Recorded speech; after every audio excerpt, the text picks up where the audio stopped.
থাকে সেই জায়গায় আমরা ময়লা আবর্জনা এবং আমরা যদি কোনো বা সেই খাই সেগুলো আমরা এই ডাস্টবিনে ফেলবো। সুশৃঙ্খলার সাথে আপনারা এই কর্মসূচি সফল করবেন।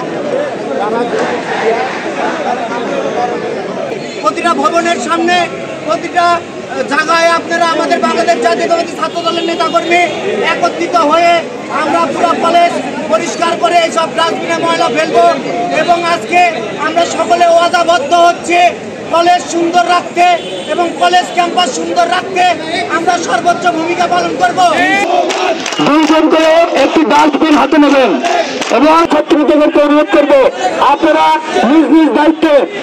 আমরা এমন একটি ছাত্র সংগঠন করি সেই ছাত্র সংগঠনের অভিভাবক বর্তমানে যিনি নেতৃত্ব দিচ্ছেন তিনি বাংলাদেশের হাজারো যুবকের নয়নের মণি, ছাত্র সমাজের নয়নের মণি, সেই দেশ নায়ক জনাব তারেক রহমানের ছাত্র সংগঠন করি।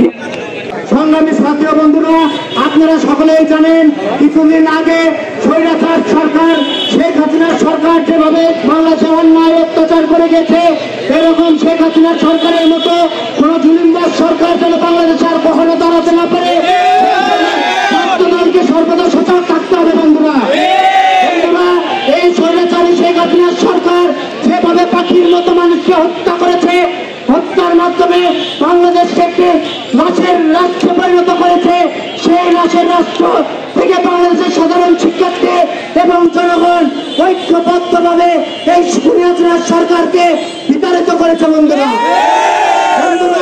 আপনারা সকলেই জানেন শুধু শিক্ষার্থী এবং সাধারণ জনগণের পাশাপাশি বাংলাদেশ জাতীয়তাবাদী ছাত্র দলের একটি মুখ্য ভূমিকা ছিল। বন্ধুরা, বাংলাদেশের 64 ডিস্ট্রিক্টে ছাত্র দলের প্রতিটা নেতাকর্মী কেউ ঘরে বসেছিল না।